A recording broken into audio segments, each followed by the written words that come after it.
নিজ হাতে নিজের প্রজেক্টে টমেটো উঠাচ্ছি। সবাই দোয়া করবেন আমাদের প্রজেক্টের জন্য।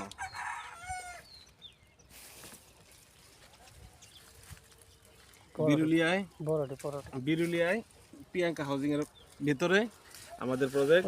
বড়টি ছোটটি না, বড়টি না।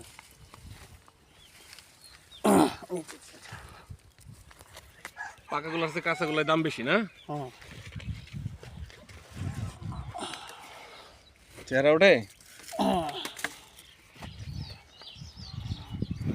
তোমার চেহারা দেখাও একটু। দেখাও পুরাটা দেখাও। আমাদের পুরাটাই আমাদের প্রজেক্ট। এখানে শসার প্রজেক্ট, টমেটোর প্রজেক্ট, ওই পাশে টমেটোর প্রজেক্ট, আবার কপির প্রজেক্ট ওইদিকে। আমরা এখানে প্রজেক্ট করেছি। ফলন আলহামদুলিল্লাহ ভালো। দোয়া